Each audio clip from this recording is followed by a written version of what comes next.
if we are able to save Hinduism from Hindutva, then people will remain together.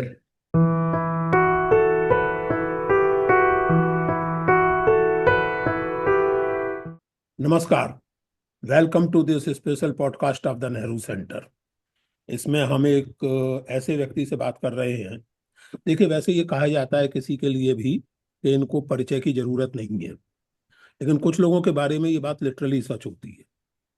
और श्री अरुण शौरी को सचमुच हिंदुस्तान में किसी परिचय की जरूरत नहीं। He is one of the most well known writers, authors, journalist, activists. इन सब भूमिकाओं में उनकी अपनी एक बहुत खास हैसियत है, खास मुकाम है।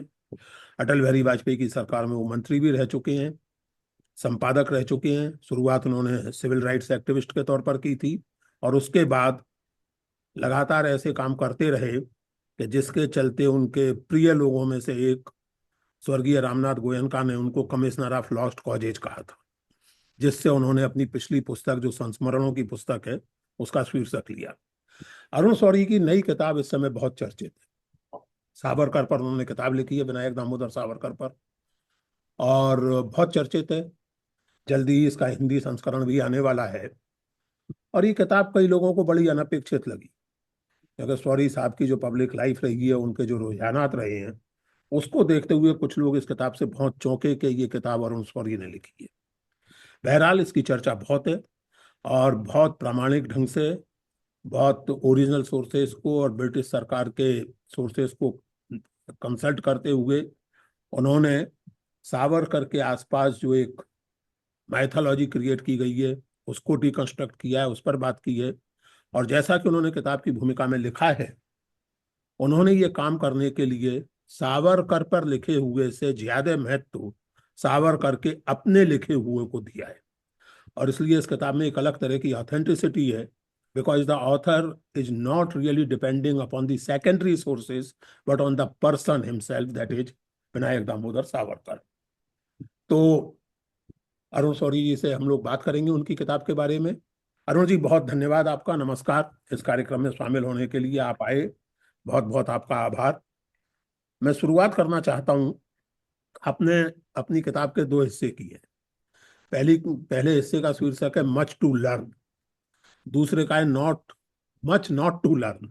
तो जो पहला हिस्सा है उसको खत्म करते हुए आपने सावरकर के जो आजकल के एप्रोप्रिएटर्स हैं उन पर तो तीखी टिप्पणी की ही है, और ये सवाल उठाया है कि सावरकर के इस तरह के जो विचार थे, जो प्रोग्रेसिव और रैशनल विचार थे, उनको उनके आज के एप्रोप्रिएटर के हद तक पचा पाएंगे।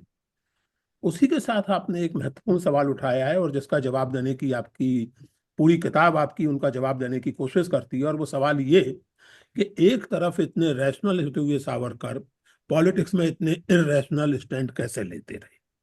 और इस पर आपने टिप्पणी की है एक सवाल के तौर पर, और मैं चाहूंगा कि उसको आप थोड़ा स्पष्ट करें, थोड़ा एक्सप्लेन करें। आप ही का वाक्य है पृष्ठ 52 से, who is it who has not been ruined by his own nature. और इसके साथ आपकी किताब का दूसरा हिस्सा शुरू होता है। इसको थोड़ा स्पष्ट कीजिए कि इस वाक्य से आप कहना क्या चाहते हैं। क्या आप मतलब, ऐसे तो एक तरह से किताब इसका जवाब है, लेकिन हमारे दर्शकों के लिए आप इस वाक्य को थोड़ा सा स्पष्ट करें। सर, ये एक्चुअली सेंटेंस तो डेविड ह्यूम का है। जी आप तो फिलोसफी में सबको जानते हैं, तो उनका डेविड ह्यूम का है। जी और बात भी ठीक है कि हम सबका एक एक नेचर होता है और वही हमें एक एक चैनल पर ले जाता है। हम इधर उधर जाते भी हैं, सरकमस्टेंसेस हमको इधर उधर नॉक भी करती हैं, मगर फिर भी हम उसी रेल पटरी पर वापस आ जाते हैं। जी और आगे जाकर वो या ऊपर ले जाती है या हमें कुएं में या किसी डिच में गिरा देती है। तो मैंने देखा कि यही चीज मैं देख रहा था कि भाई सावरकर इतने फ्रस्ट्रेटेड क्यों हो गए, इतने एनवी और जेलिसी से क्यों ओतप्रोत हो गए, और वो फिर जेलिसी वगैरह क्यों एक हेट्रेड बन गई, और वो हेट्रेड क्यों गांधी जी पर फोकस हो गई। तो इसका जो मुझे मूल कारण मिला उनकी अपनी राइटिंग्स में, वो ये था कि भी उनको अपने बारे में बहुत, वो अपने आप को बहुत बड़ा समझते थे कि वो चापेकर ब्रदर्स के लोकमान्य तिलक के एयर हैं और एक बहुत बड़े रेवोल्यूशनरी हैं। जी। और कि भी सारा लोकमान्य के बाद सारी विरासत उनको आनी चाहिए थी, और ये कौन बीच में से आ गया बाहर से? गांधी। और उसको चुरा कर ले गया जब मैं अंडमान में बैठा हुआ हूँ। तो ये एक उनमें मुझे लगा कि बहुत था, क्योंकि अगर आप उनकी ऑटोबायोग्राफी देखें या उनकी जो भी ऑटोबायोग्राफिकल राइटिंग है, ऑटोबायोग्राफी है या माय ट्रांसपोर्टेशन फॉर लाइफ जो उन्होंने एंडमन्स के बारे में लिखी वो है, उसमें छोटी छोटी चीज पर उनको लगता है कि ओ वो देखो मैं कितना महान हूँ। अरे मैं 13 साल का था, प्रोफेसर अग्रवाल मुझे मिले और साहब मैंने 2 वाक्य कहे और अग्रवाल साहब की जिंदगी बदल गई। वो एक रुख पर जा रहे थे, वो अब दूसरी रुख पर आ गए। तो हर एक बार वो एक किसी विलेज में जाते हैं कि अब विलेज में उत्थान हो गया, अब उसमें जागृति आ गई।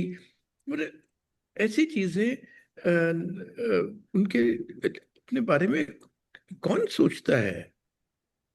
मुझे तो नहीं लगता कि कौन सोचता है। और इसी तरह कि भी वो एक ट्रेन में ले जाए जा रहे हैं बॉम्बे से या ना इधर मद्रास कि भी वहां से फिर एंडवन जाएंगे, और कोई अपनी कैब यूं करता है तो कहते हैं कि देखो जी वो he did it out of reference. He may just do it automatically.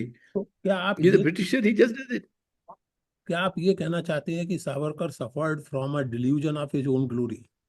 Absolutely. Absolutely. He's a delusionary person.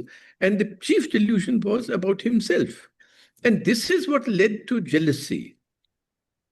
And that jealousy then solidified into hatred. Is what what mars his mind and explains much of what, मतलब हर एक चीज वो जो करते हैं 1920s के बाद, वो सारा यही है कि भाई कैसे ये नेशनल मूवमेंट नहीं है, मैं इसको कैसे पंक्चर करूं। और ब्रिटिशर्स को क्या क्या वो लिखते हैं, अगर ये जो आजकल उनका नाम ले रहे हैं, दे विल बी, अगर वो एम्बेरस नहीं होते तो they are damn fools by reading जो जो उन्होंने लिखा। लिलित को कहते हैं कि ही बेग्ड मी, मतलब वो उनके सामने बैठा है और वो बेग कर रहा है। और आपने इसी तरह आपने अभी अंडमान का जिक्र किया और सर, पिटिशंस का। तो बहुत से लोगों का, और इन दिनों सावरकर पर बहुत लोगों ने लिखा है, एक दो का आपने जिक्र भी किया है। तो बहुत से लोगों का ये कहना है कि वो मर्सी पिटिशंस एक तरह की स्ट्रेटेजिक मूव थी जो दुनिया में कई रिवॉल्यूशनरीज ने की है, कि पिटिशंस दी और फिर निकल आए और फिर पॉलिटिकल एक्टिविटी की। लोगों का ये कहना है कि वहीं सड़ते रहते और अगर अपनी पूरी सजा करते तो शायद सन 67 या कब तक उनकी सजा चलती या वॉट एवर। तो ये तो उन्होंने अच्छा किया, एक स्ट्रेटेजिक ढंग से पिटिशंस लिख के निकल आए और उसके बाद अपनी पॉलिटिक्स की। इस पर आपका क्या कमेंट है? हाँ बहुत अच्छी बात है। पहली बात तो ये है कि ये मेरी किताब मर्सी पिटिशंस को ज्यादा महत्व नहीं देती, वो पे छोड़, क्योंकि वो कई बार पब्लिश हो चुकी है। तो और जो एक्चुअल चीज जो मैंने निकाली है संजय सूरी की मदद से, मेरा जो कोलीग होता था इंडियन एक्सप्रेस, वो जो इतनी बड़ी 2.5 साल की कॉरेस्पॉन्डेंस है उनकी विद द वाइस रॉय। जी। किताब का main portion on British documents is that, not mercy petitions. मगर मर्सी पिटिशंस में ये जो मिथ है कि भाई वो तो कई करते रहते हैं, पहले तो कई नहीं करते। एंडमन्स में आपको याद होगा चट्टोपाध्याय जो है वो लिखते हैं कि भाई 3 people use to commit suicide every month, जी। और 450 के करीब हैंग हुए, मगर उन्होंने मर्सी पिटिशन नहीं साइन की। अच्छा, दूसरी बात, भगत सिंह ने मर्सी पिटिशन नहीं साइन की। जो मदन लाल ढींगरा था जिसकी कोर्ट स्टेटमेंट सावरकर ने खुद लिखी है कहते हैं, और सावरकर खुद ये प्रोपोगेट करते हैं, तो वो उसने मर्सी पिटिशन नहीं लिखी। इसलिए ये पहली बात तो ये है कि लोग नहीं लिखते। दूसरा, मर्सी पिटिशन लिखने में आप कह सकते हो जी एक पॉलिटिकल प्रिजनर हूं, मैं स्वतंत्रता के लिए लड़ रहा था, अच्छा मैंने मुझसे वायलेंस में हो गया, मैं माफी मांगता हूं। मगर आप कहें कि साहब I will be most useful to you in whatever capacity that you like, and only the strong can be merciful, and you are the, if I do not come to you, my parents, my बाप, तो मैं और किसके पास जाऊं? ये तो कोई mercy petition नहीं है पॉलिटिकल प्रिजनर्स की। तीसरी बात ये है जो आपने कहा कि भाई जो लोग कहते हैं कि भाई नहीं नहीं, ऐसे तो कई लोग लिखते हैं और आप बाहर आकर फिर अपनी पॉलिटिक्स रिज्यूम कीजिए। और सावरकर खुद किसका एग्जाम्पल देते हैं? शिवाजी का। हो देखो, शिवाजी जब भी शिवाजी एक कॉर्नर में होते थे, मुगल ट्रूप्स के थे, वो एक चिट्ठी लिख देते थे औरंगजेब को, औरंगजेब के गवर्नर को। और जैसे ही वो उसमें से निकलते थे तो क्या करते थे शिवाजी? फिर से वही चीज शुरू करते थे। दैट इज द टेस्ट, कि आप जब बाहर आए तो फिर आपने क्या किया। तो जब बाहर आते हैं सावरकर तो वो क्या करते हैं? 1921 से लेकर 1947 तक वो सिर्फ ब्रिटिशों की हिमायत ही नहीं करते, उनको हेल्प करते हैं। कांग्रेस को डिनाउंस, कांग्रेस उस समय पार्टी नहीं थी, it was the national movement, उसको डिनाउंस करते हैं। गांधी जी को कहते हैं ये पागल, he is a walking plague. रोज गालियां निकालना गांधी को, रोज गालियां निकालना कांग्रेस को, मतलब नेशनल मूवमेंट को। और फिर वो उसको लिनलिथ को ऑफर करते हैं जैसे जिन्ना ने किया, इन द सेम वर्ड्स, कि भी देखिए अगली चीज ये है कि कांग्रेस की वर्किंग कमेटी की अथॉरिटी को तोड़ा जाए और मैं आपको उसमें हेल्प करूंगा। पंडित जी के बारे में आपने फोटो रखी, पंडित जी के बारे में, गांधी जी के बारे में, सबके बारे में।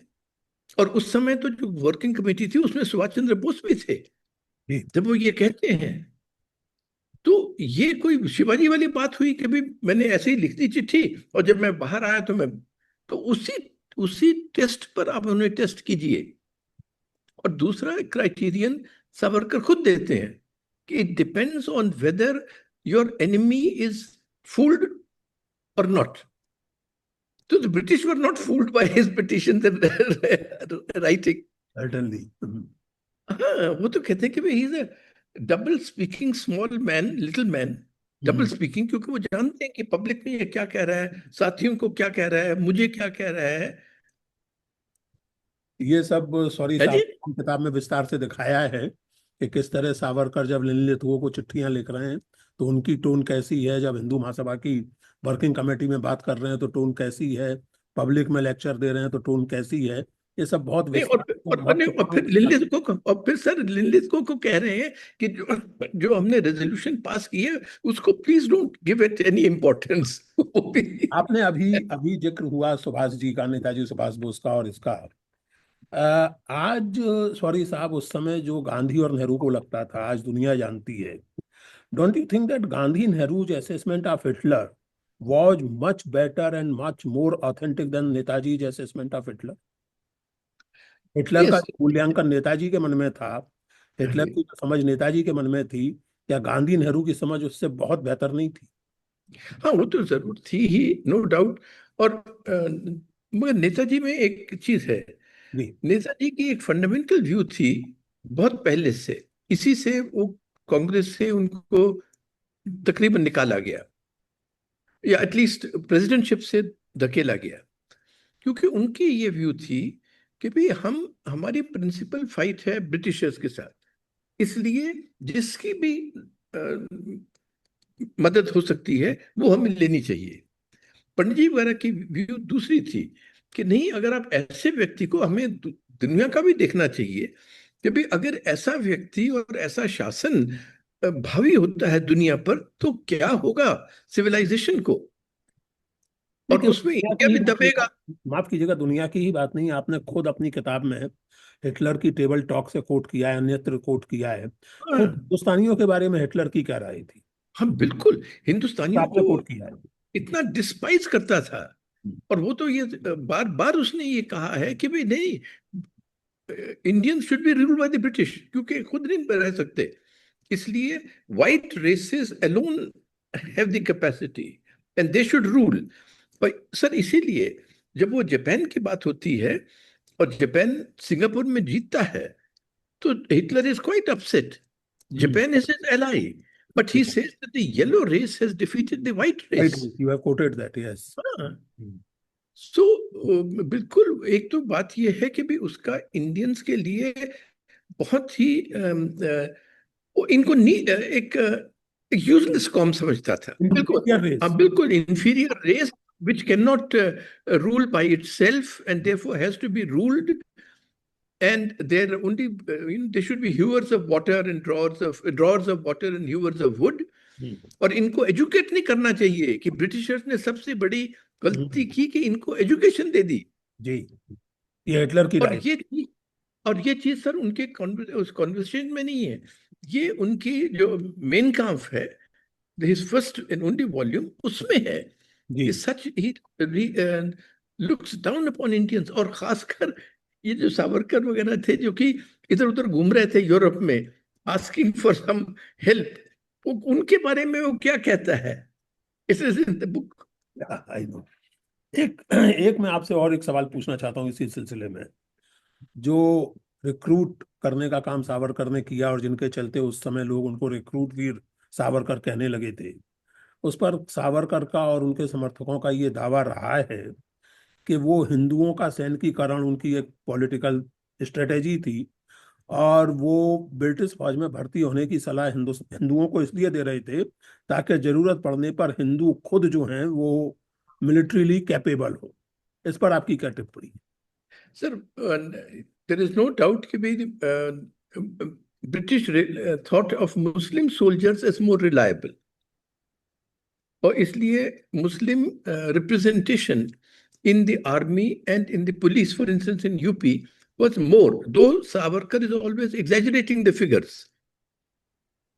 but in any case, it was more than the proportion of Hindus. But it was also the fact that Muslims did not have much.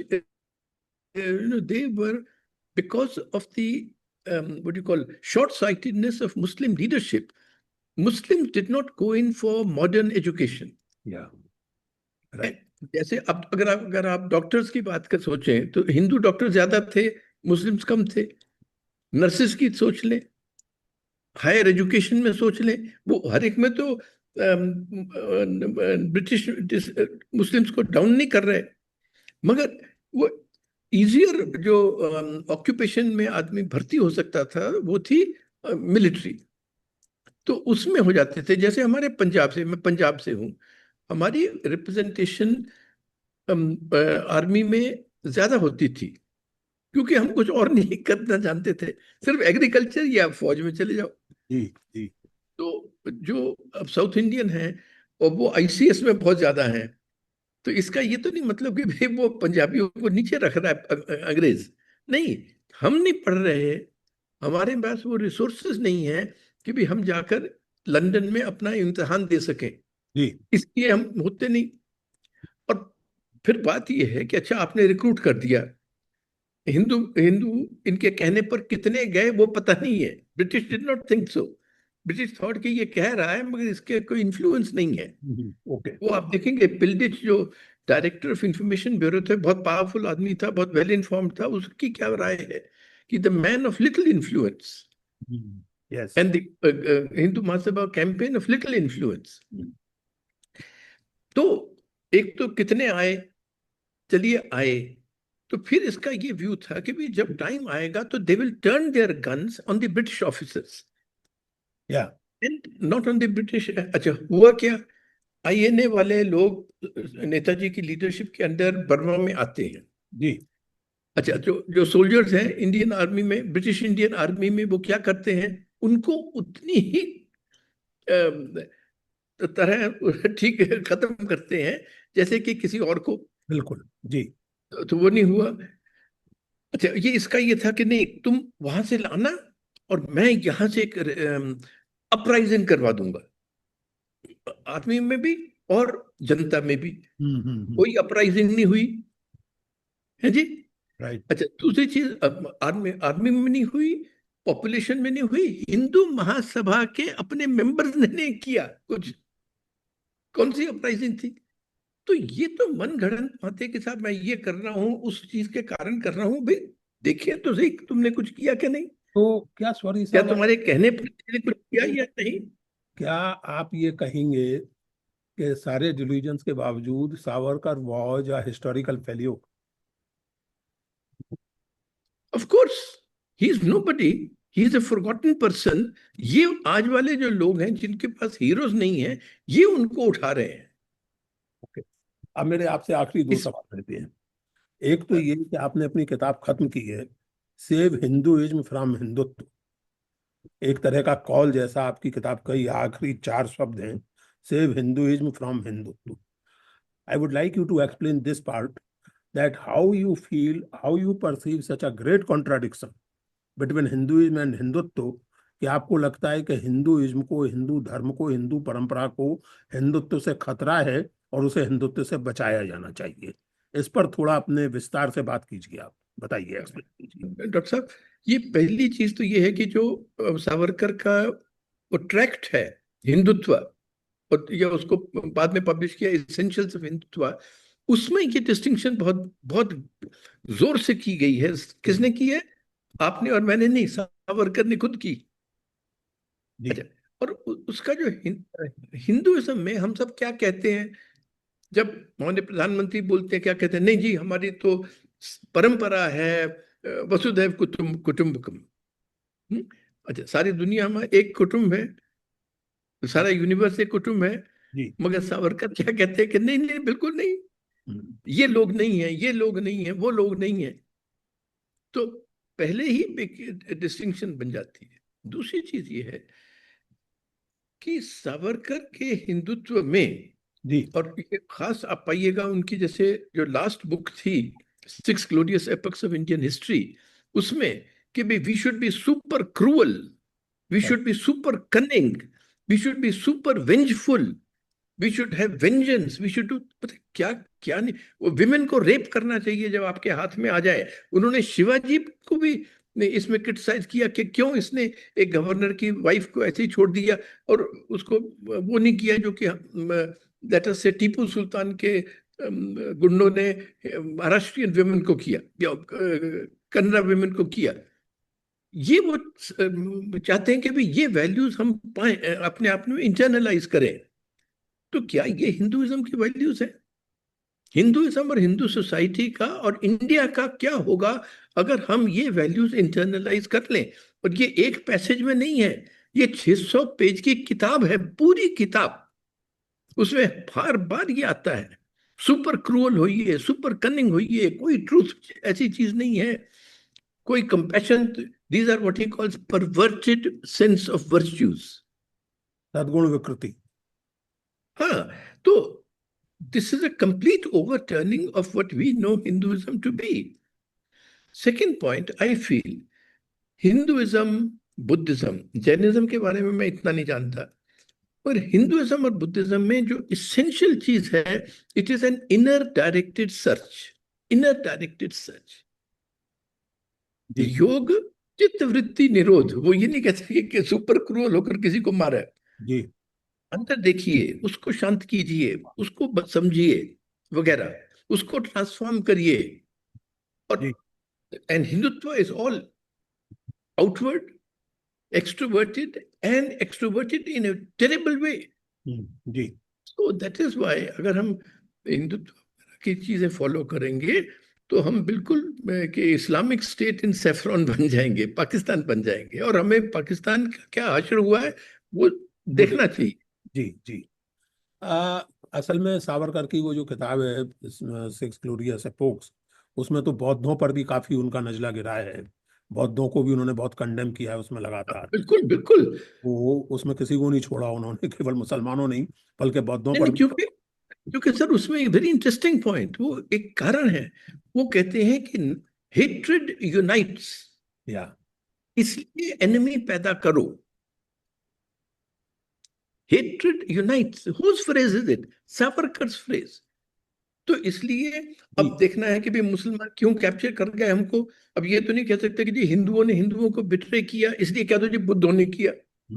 और किस बेसिस पर कहो? एक किताब है चचनामा, मैंने उसका बताया है कि भाई वो एक्चुअली क्या किताब थी, और उस पर रिलाई कर कर ये जनाब इन्होंने मन गठन कर दिया जी, सिंध में जो बुद्धिस्ट थे उन्होंने मुसलमानों धर्मों के का साथ सामना। ज्वाइन कर कर, क्या बकवास है।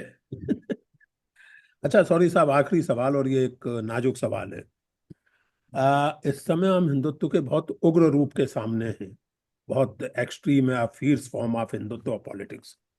लेकिन भाजपा शुरू से एक हिंदुत्व ओरिएंटेड पॉलिटिक पार्टी रही है, और आप वाजपेयी जी की सरकार में मंत्री रहे। तो ये जो आप खुद हिंदुत्व की पॉलिटिक्स से जुड़े रहे एक लंबे अरसे तक, हिंदुत्व की पॉलिटिक्स के समर्थक रहे, उसमें मंत्री रहे, तो आज जो आप इस तरह की बात कर रहे हैं सावरकर के हवाले से और हिंदुत्व पर इतना तीखा अटैक कर रहे हैं, तो इसको हम एक आंतरिक रूप से आया हुआ परिवर्तन माने, या इसके कोई और कारण है? इस पर आपकी क्या टिप्पणी? Sir, I think this is misunderstanding of all of us. जी। मैं, जैसे, आपको भी, हर एक एकेडमिक के बारे में आप ये देखिए कि मैंने फतवाज पर किताब लिखी, मैंने मुस्लिम पर्सनल लॉ को एग्जामिन किया, उस पर लिखी, मैंने बैनिंग ऑफ बुक्स पर लिखी कि भी अच्छा, आप कहते हो कि सैटेनिक वर्सेस ये हैं, मगर कुरान के अपने वर्सेस क्या हैं वगैरह। तो क्या मैं उस समय प्रो हिंदू और एंटी इस्लाम हो रहा था? नहीं, मैं एक इशू पर डील कर रहा था कि रश्दी की बुक बैन हुई। अब मेरा हमारे दोस्त सैयद शहाबुद्दीन के कहने पर, बेचारे राजीव गांधी को पता नहीं था, उसको कहा गया, उसने कर दी। शाह बानो का केस हुआ, तो इसलिए मैंने मुस्लिम पर्सनल लॉ पढ़ा, हदीस पढ़ी, कुरान पढ़ा, उन चीजों पर लिखा। मैं कि एंटी मुस्लिम। मुस्लिम नहीं हो रहा था, ना प्रो हिंदू, ना जो, मैं उस इशू को डील कर रहा था। जी। अच्छा, इसी तरह जब हम पंजाब, हमारे पंजाब में ज्ञानी जी जो कोई इतने एस्ट्यूट आदमी थे, और कहते हैं कि संजय गांधी और उन्होंने मिलकर भिंद्रनवाले को ऊंचा किया टू जी। Counter the Akalis. मैंने उस समय उसके बारे में लिखा कि भी इसका क्या असर होगा, जी। कंट्री पर क्या होगा, पंजाब पर क्या होगा, सिखों पर क्या होगा, पंजाबी हिंदुओं पर क्या होगा। तो क्या मैं और मुझे कहा गया कि भी एंटी सिख हो रहा है। नहीं, मैं उस इशू को डील कर रहा था। और मुझे उस समय लगता था कि ये सारी स्टेट जो बेंड कर रही है, जिसको बेंड किया जा रहा है, शहाबुद्दीन पर, भंद्रनवाले पर, ऐसे लोगों पर, इसका क्या नतीजा होगा, इसको करेक्ट करना चाहिए। आज मुझे लगता है, और जाहिर है, जैसे आपने खुद कहा अभी क्वेश्चन में, कि स्टेट को एकदम हिंदुत्व की तरफ बेंड किया जा रहा है। मेरी राय में इसका भी उतना ही भयानक परिणाम होगा। इसलिए उसको वार्न करने के लिए ऐसी चीजें मैं लिखता हूं और कहता हूं कि उसके उससे लोग चौकन्ने हों कि भाई इसका क्या परिणाम होगा। तो इसलिए मेरा दृष्टिकोण नहीं बदला, वो परिस्थिति बदल रही है, हम उसके बारे में कह रहे हैं कि भी देखो, अब पेंडुलम इधर चला गया, अब पेंडुलम इधर है। तो उसमें मुझे कोई कॉन्ट्रडिक्शन। और दूसरा, आपने जो अटल जी के बारे में कहा, देखिए, अटल जी का और आज का तो कोई वो कनेक्शन ही नहीं है। जी। और दूसरी बात ये थी कि अटल जी ने कभी भी ये हिंदुत्व वगैरह को ना तो टॉलरेट किया, और जब अगर वो करते और अगर उसके बाद में उनको कहता कि साहब ये तो बिल्कुल गलत है, ये है, वो है, वो सुनते। आज लोग बहरे हैं, कोई अटल जी का अंधभक्त नहीं था। जी। तो इसलिए मेरा ख्याल है। अच्छा, दूसरी बात, उस समय अगर आप मुझे अपने डिपार्टमेंट में लगाते हैं, कहते हैं कि भाई इस इस पीरियड पर तुम पढ़ाओ, तो मैं उस पीरियड की किताबों पर पढ़कर कुछ कहूंगा। आपने एक दिया है, मगर आपका क्या चरित्र है, आपके क्या और कोलीग्स के साथ रिलेशनशिप्स है, यूनिवर्सिटी कैसी है, वो उस समय मेरे मन में नहीं होगा। वो जो आपने असाइनमेंट दिया वो करूंगा। मुझे असाइनमेंट दिया गया नॉर्थ ईस्ट पर काम करना है, टेलीकॉम सेक्टर खत्म हो रहा है, उसको रिवाइव करना है, डिसइन्वेस्टमेंट करनी है, तो मैंने उन चीजों पर काम किया। और ये अटल जी की वो का महत्व था कि वो कभी भी मुझे, उन्होंने एक बार नहीं ऐसे हुआ कि उन्होंने कहा नहीं देखो अरुण, ये जरा ऐसे कर दो प्लीज, जी। कभी नहीं।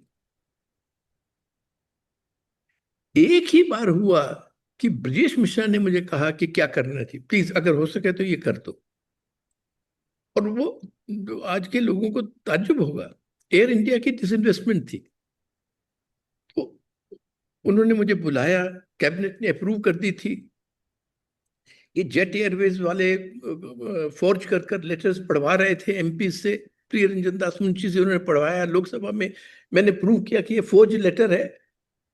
अच्छा, मगर ब्रजेश मिश्रा ने मुझे बताया कि ये देखिए, अम, आपकी जनरेशन समझती नहीं है, मगर हमारी जनरेशन, पंडित जी की जनरेशन, मतलब कि प्रीवियस जनरेशन, वो एयर इंडिया को एक और नजरिए से देखती है। सिंबल इट सिंबल था।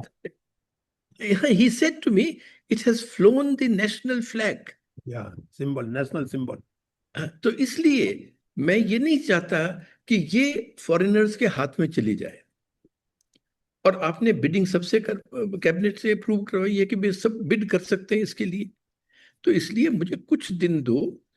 उन दिनों में सर ये आईटी कंपनीज जो थी, ये बहुत पैसा कमा रही थी। पहली बार इंडिया में एक सेक्टर बहुत जल्दी से पैसा उन्होंने कमाया। उन्होंने कहा देखो, मैं उनसे बात करता हूं कि वो एक कंसोर्शियम बनाए और कंसोर्शियम बिड करे। तो इसलिए तुम वो एडवर्टाइजमेंट रोक दो, इसकी अनाउंसमेंट रोक दो। कैबिनेट के मीटिंग में एडवर्टाइजमेंट होता था। तो मैं वापस आया, तो मैंने हमारा आज जो ऑफिसर था जो डील कर रहा था, मैंने कहा "ये इसका एडवर्टाइजमेंट कब आ रहा है?" कहता जी परसों आ रहा है, परसों के लिए हमने रिजर्व करवाई है इस पे। मैंने कहा अभी देखो, कल ही कर दो, क्योंकि ये कुछ ना कुछ करेंगे।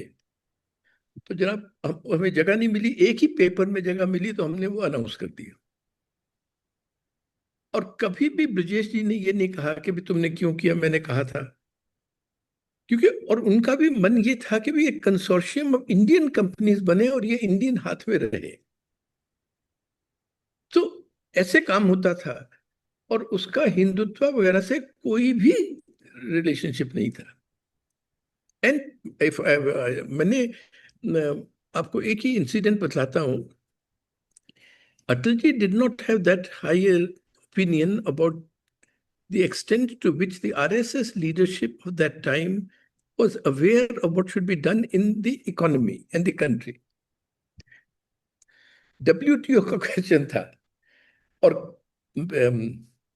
जॉर्ज फर्नांडिस वगैरह WTO की एक क्लॉज में डिबेट थी कि जो पेटेंट्स होते हैं फ्रॉम प्रोडक्ट टू प्रोसेस बने या प्रोसेस टू प्रोडक्ट बने, कि भाई इससे सारी जनाब दातुन पर भी रॉयल्टी जानी पड़ेगी बाहर, मतलब क्या क्या नहीं कहा गया उस समय।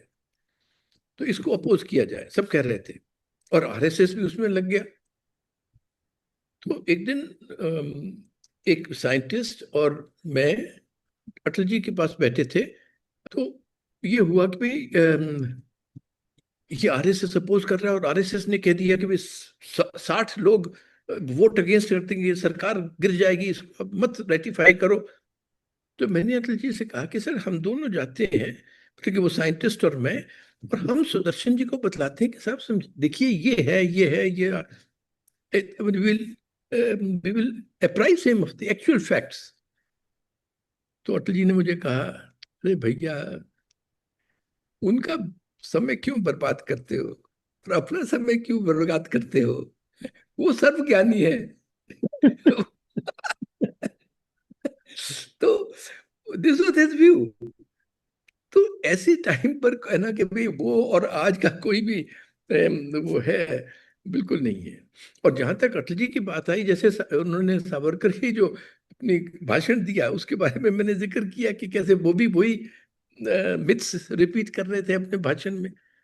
हाँ, वो तो आपने कोट भी किया है कि जो सावरकर कह रहे थे हाँ कि अटल जी ने उनके बारे में कह दिया। संभवतः अटल जी उस बारे में अवेयर ना रहे हो या जो भी हो, क्योंकि आपको लगता है कि आज, यानी आपकी अभी जो मैंने बातचीत की आपसे और जो किताब पढ़ी आपकी, उससे मुझे लगा कि आपके लिहाज से इस समय सबसे बड़ी पॉलिटिकल जरूरत, बल्कि कल्चरल जरूरत, जिसमें हर आदमी की एक हिस्सेदारी होनी चाहिए, भले ही वो पॉलिटिक्स में दिलचस्पी ना रखता हो। Let me just ask you this question once again. Do you think that the most important task at the moment is to save Hinduism from Hindutva? Yes, it is one of the most important tasks, and thereby to prevent this division of people within India. That will be one of the consequences. If we are able to save Hinduism from Hindutva, then people will remain together. If Hindutva prevails, हर एक दिन आप एक नई issue, एक दिन love जिहाद, एक दिन काउज, एक दिन कोई बैंगल सेलर, एक दिन वो हिजाब इन कर्नाटक, एक दिन कॉमन सिविल कोड, एक दिन Waqf. This is the perpetual crisis that is being kept up and in the people's mind कि भाई Hindus and Muslims are two nations. Then you are really being followers of Jinnah, not of Hinduism. And you will bring about the same consequence upon India as Jinnah succeeded in bringing about it. No. Let us end this conversation at this note on a very serious question, that if we do not really take note of the developments, we might be heading towards a catastrophe. Arun Shourie की किताब Savarkar new icon facts इस catastrophe के प्रति हमें चेतावनी देने का काम करती है. अंग्रेजी में ये किताब है, हिंदी में और दूसरी भाषाओं में इसके तर्जुमे हो रहे हैं. मैं आप लोगों से निवेदन करूंगा कि ये किताब पढ़ें और ये जो आज बातचीत हुई है इसको उस किताब की लाइट में और उस किताब को इस बातचीत की लाइट में देखें तो शायद बहुत सी चीजें साफ होंगी. अरुण जी ने आज ये भी स्पष्ट किया कि किस तरह वो अटल बिहारी वाजपेयी की सरकार और वर्तमान सरकार और उनके पॉलिटिकल ओरिएंटेशन में अंतर देखते हैं. ये बातचीत करना बहुत अच्छा लगा, बहुत आनंद आया अरुण जी आपसे बात करके. उम्मीद है कि हम लोग फिर कभी इस तरह बात करेंगे. बहुत धन्यवाद आपका. Thank you so much. Thank you very much. Thank you. Thank you.